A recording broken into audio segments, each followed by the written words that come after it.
प्यारे बच्चों, 7वीं कक्षा गणित में हम आंकड़ों का प्रबंधन विषय पढ़ रहे हैं।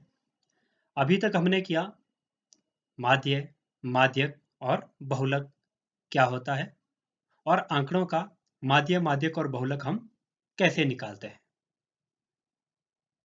आपको होमवर्क के लिए प्रश्नावली 3.2 पूरा करने को दिया था और जिनका 3.1 प्रश्नावली का काम पेंडिंग था उनको भी पूरा करने को कहा गया था, परंतु बहुत कम बच्चों ने मुझे होमवर्क भेजा है। श्रेया, मोनिका, सिमरन, काकून, श्वेता और क्रिश, आप सभी का होमवर्क मुझे प्राप्त हुआ है। सभी ने पूरा होमवर्क मुझे भेजा है, परंतु एक बच्ची श्वेता, आपका होमवर्क पूरा नहीं आया है। आप पूरा होमवर्क करके मुझे भेज दें। बच्चों, आपकी कक्षा के कुल 18 बच्चों में से केवल 6 बच्चों ने ही होमवर्क करके मुझे भेजा है और 6 में से भी एक बच्चे का होमवर्क अधूरा है, तो कुल 5 बच्चों का पूरा होमवर्क मुझे प्राप्त हुआ है। तो बच्चों, मैं आपको वीडियो के माध्यम से बार बार कहता रहता हूं कि आप पूरा होमवर्क करके मुझे भेजें। अधिक से अधिक बच्चे होमवर्क करके मुझे भेजें। यदि आपको होमवर्क करने में कोई दिक्कत है, आप मुझे फ़ोन करके पूछें, तो मैं फ़ोन पर ही आपकी जो समस्या है उसका समाधान करूंगा। और आप अपने पेरेंट्स की, अपने बड़ों की भी हेल्प लें होमवर्क को करने में। और मेरा पेरेंट्स से भी निवेदन है कि आप बच्चे की होमवर्क करने में ज़रूर हेल्प करें। तो बच्चों, आज हम एक नया विषय पढ़ेंगे आंकड़ों के प्रबंधन के अंतर्गत। वो है दंड आलेख। हम दंड आलेखों को कैसे पढ़ते हैं, कैसे समझते हैं और दंड आलेखों को कैसे हम बनाते हैं। अगर हमारे पास आंकड़े दिए हैं तो किस तरह से हम उन आंकड़ों को दंड आलेख के रूप में निरूपित करेंगे, या फिर अगर हमारे पास दंड आलेख दिया है, उस दंड आलेख को देखकर हम किस तरह से आंकड़ों के बारे में निष्कर्ष निकालेंगे। ये सब जानेंगे आज हम। बच्चों, प्रश्नावली 3.3 आपके पास ये देखिए एक दंड आलेख दिया है।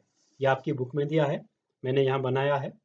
इसमें क्या बताया है देखिए, नीचे से पशुओं के नाम लिखे हैं: कुत्ते, बिल्लियां, खरगोश, हैमस्टर, अन्य। और ऊपर को उनकी संख्या लिखी है: 2, 4, 6, 8, 10, 12। एक एक बीच में छोड़ दिया है, जैसे 1 के बाद 2, 2 के बाद 3 को छोड़ दिया है, फिर 4 के बाद 5 को छोड़ दिया है। ये खुद आपने लेना है, ठीक है। अब इस दंड आलेख को देखकर आप क्या निष्कर्ष निकालेंगे? जो कुत्ते हैं और यहाँ विद्यार्थी है, ठीक है, कुत्तों को कितने विद्यार्थी पसंद करते हैं? तो विद्यार्थियों की संख्या 8 कुत्ते के साथ, तो कुत्तों को 8 विद्यार्थी पसंद करते हैं। उसी तरह बिल्लियों को कितने विद्यार्थी पसंद कर रहे हैं? 10, राइट। खरगोश को कितने विद्यार्थी पसंद कर रहे हैं? 2। हैमस्टर को कितने विद्यार्थी पसंद कर रहे हैं? 4 और 6 के बीच 5। और अन्य पशुओं को कितने विद्यार्थी पसंद कर रहे हैं? 4 और 2 को 2 के बीच में क्या आएगा? 3। अब देखिए बच्चों, आपके पास जो प्रश्न है, सबसे पहला है सबसे अधिक लोकप्रिय पशु। सबसे अधिक लोकप्रिय पशु जिसको सबसे ज्यादा पसंद करते हैं। देखिए, सबसे बड़ा दंड कहां पर बना है? बिल्लियां। तो सबसे अधिक लोकप्रिय पशु कौन सा है? बिल्ली। तो इसका उत्तर लिखेगा। हमने कुछ नहीं किया, जमा गुणा भाग कुछ नहीं करना है, आपने इस दंड आलेख से देखना है। दूसरा है जितने विद्यार्थियों का पालतू पशु कुत्ता है। देखिए, ये है कुत्ते वाला दंड। कितने विद्यार्थियों का पालतू पशु कुत्ता है? 8 का। तो कितने विद्यार्थी लिखेंगे हम? 8 विद्यार्थी। तो बच्चों, इस तरह से आपने दंड आलेख को देखकर प्रश्नों के उत्तर देने हैं। देखिए बच्चों, आपकी बुक का तीसरा प्रश्न है। इसमें कक्षा में विद्यार्थियों की संख्या दी गई है। पांचवी में है 135 बच्चे, छठी में है 120, सातवीं में 95, आठवीं में 100, नौवीं में 90 और 10वीं में 80। इस तरह का जो आंकड़ा है, इसको आपने दंड आलेख के रूप में कैसे निरूपित करना है, इसके लिए आप दंड आलेख कैसे बनाएंगे। देखिए थोड़ा रफ सा बनाता हूं मैं, बाद में बनाएगी इसको। आपने क्या करना है, दो लाइनें लेनी है, ठीक है।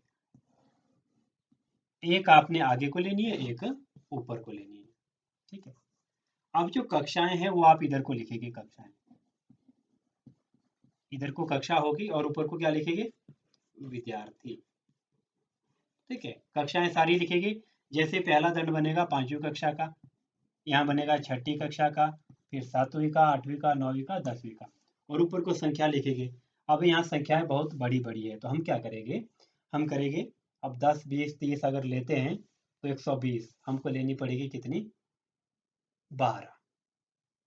तो पहला 10, दूसरा 20, तीसरा 30, इस तरह से हम एक बड़ा दंडालेख बनाएंगे। तो देखिए बच्चों दंडालेख किस तरह से बनेगा इसका। तो बच्चों प्रश्न नंबर 3 का दंडालेख बनाने के लिए आप क्या करेंगे, एक लाइन आप आगे की ओर लेंगे, दूसरी लाइन आप ऊपर की ओर लेंगे।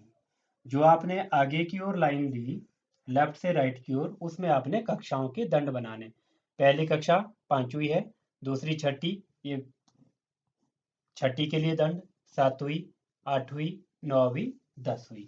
तो सब कक्षा के लिए आपने इन इन जगह पर दंड बनाने। एक बात याद रखनी है, जो दंडों की चौड़ाइयाँ होगी वो क्या होगी, एक समान, ठीक है।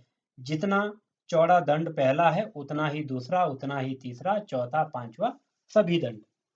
और दंडों के बीच का जो गैप रहेगा वो भी एक समान रहेगा। जितना गैप पहले दंड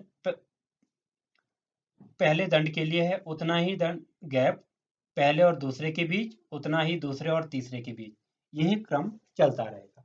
तो इस तरह से आपने दंड लेफ्ट टू राइट जो लाइन ली है उस पर बनाने हैं। और दंड किस चीज के हैं, कक्षाओं के, पांचवी, छठी, सातवीं, आठवीं, नौवीं, 10वीं। अब जो विद्यार्थियों की संख्या है वो आप दूसरी लाइन पर लेके, जो खड़ी लाइन आपने नीचे से ऊपर की ओर ली है।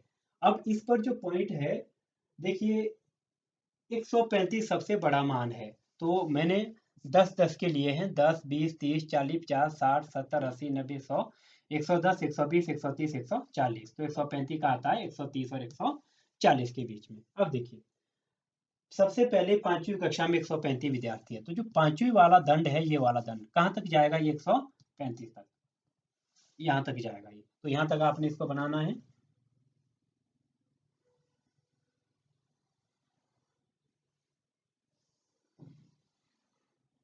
लो बच्चों ये हो गया पहली कक्षा का दंड, ठीक। अब जो दूसरी कक्षा है छठी, छठी में 120 बच्चे हैं, तो जो ये दूसरा दंड है ये कहाँ जाएगा, 120 तक। 120 कहाँ आ रहा है, ये देखिए यहाँ पर। और अगर आपके पास ग्राफ पेपर है तो आप इसको ग्राफ पेपर में बना सकते हैं, क्योंकि वहां पे क्या है, लाइनें लगी होती है, आपको ज्यादा मेहनत करने की जरूरत नहीं होगी। तो छठी में 120 बच्चे हैं, तो छठी वाला दंड कहाँ ले जाएगा हम, 120 तक। लो बच्चों जितनी संख्या होगी वहां तक आपने दंड को ले जाना है। फिर तीसरा है सातवीं कक्षा में 95 बच्चे हैं, तो 95 100 और 90 के बिल्कुल बीच में 95 आता है, लगभग यहाँ जैसे। तो अगला दंड कहाँ जाएगा, 95 तक ऊंचा जाएगा। और ये जो दंड बनाएंगे बच्चों, ये आपने पेंसिल से बनाने हैं और फुट्टे का प्रयोग करना है बनाने के लिए। और आठवीं कक्षा में बच्चे हैं 100, तो आठवीं का दंड कहाँ जाएगा, यहाँ 100 तक। तो आठवीं वाला दंड कहाँ कितना ऊंचा ले जाएगा आप, 100 का। लो अब अगली कक्षा है नौवीं, और नौवीं में है 90 बच्चे, तो 90 कहाँ है, यहाँ। तो इसके साथ सीधी आगे लाइन लेनी है। अगर ग्राफ पेपर आपके पास है उसमें आप बना रहे हैं तो उसमें लाइन लगी होगी। तो अगला दंड कहाँ तक ले जाएगा आप, 90 तक। क्योंकि 9वीं में कितने बच्चे हैं? 90 बच्चे। और अगला है 10वीं कक्षा में है 80 बच्चे। तो अगला दंड जाएगा आपका 80 तक, लगभग यहाँ। तो बच्चों इस तरह से आपने दंड आलेख बनाने हैं। तो ये प्रश्न नंबर तीसरे के लिए दंड आलेख बन गया है। और इस दंड आलेख में आपको ये बताना है, इधर जो आप लेते हैं ना लेफ्ट टू राइट लाइन, इसको बोलते हैं एक्स अक्ष। जो आपने नीचे से ऊपर की ओर ली, इसको बोलते हैं वाई अक्ष। लिख लेना है इसके ऊपर एक्स और वाई। और यहाँ पर जो आपने स्केल चूज की है, जो आपने पैमाना लगाया है, उस पैमाने के बारे में भी लिखना है आपने। ठीक है, तो पैमाना क्या है? स्केल, या हिंदी में बोलेंगे पैमाना। पैमाना है वाई अक्ष पर, ये जो एक इकाई लिया है मैंने, यहाँ से यहाँ तक मैंने एक इकाई माना, यहाँ दूसरा, तो जो एक इकाई है वो किसके बराबर है? 10 विद्यार्थी। एक इकाई बराबर है 10 विद्यार्थी। तो ये आपने पैमाना लिखना है। तो इस तरह से बच्चों प्रश्न नंबर आप तीसरा करेंगे। अब प्रश्न नंबर तीसरे में कुछ प्रश्न भी दिए हैं। जैसे पहला है, आप स्केल किस प्रकार चुनेंगे? तो लिखना है, ये हुआ पहले का उत्तर, स्केल ये हो गई आपकी, है ना। फिर है, निम्नलिखित प्रश्नों के उत्तर दीजिए। बी, किस कक्षा में विद्यार्थियों की संख्या अधिकतम है, किस कक्षा में न्यूनतम है? अधिकतम, सबसे बड़ा दंड कहाँ है? 5वीं कक्षा का। तो अधिकतम विद्यार्थी किस कक्षा में है? 5वीं कक्षा में। न्यूनतम, सबसे छोटा दंड कहाँ पर है? 10वीं कक्षा का दंड। तो न्यूनतम मतलब सबसे कम विद्यार्थी किस कक्षा में है? 10वीं कक्षा में। और दूसरा प्रश्न है बी का, कक्षा 6 के विद्यार्थियों की संख्या का 8 के विद्यार्थियों की संख्या से अनुपात, मतलब 6 के विद्यार्थी अनुपात 8 के विद्यार्थी। बी का दूसरा।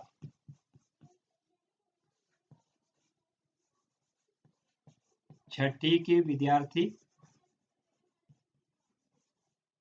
बटे 8वीं के विद्यार्थी। तो छठी में कितने विद्यार्थी है बच्चों? छठी में विद्यार्थी है 120 और 8वीं में है 100। तो ये बनेगा 120 बटे 100।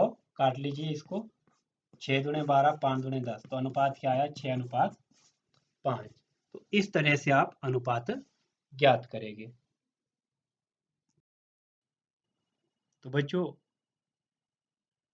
प्रश्नावली 3.3 के आप पहला, दूसरा और तीसरा प्रश्न, ये तीन प्रश्न अपनी कॉपी में करेंगे। और जो दंड आलेख आप बनाएंगे वो आपने पेंसिल से बनाने हैं और फुट्टे की मदद से लाइनें देनी है। यदि आपके पास ग्राफ पेपर उपलब्ध है या आप उपलब्ध करवा सकते हैं, तो आप इन दंड आलेख को ग्राफ पेपर पर बनाएंगे। और ये साफ साफ बनाने हैं। और फिर तीनों प्रश्न जो आप करेंगे अपनी फेयर कॉपी में, उसका फोटो लेकर आपने मुझे भेजना है।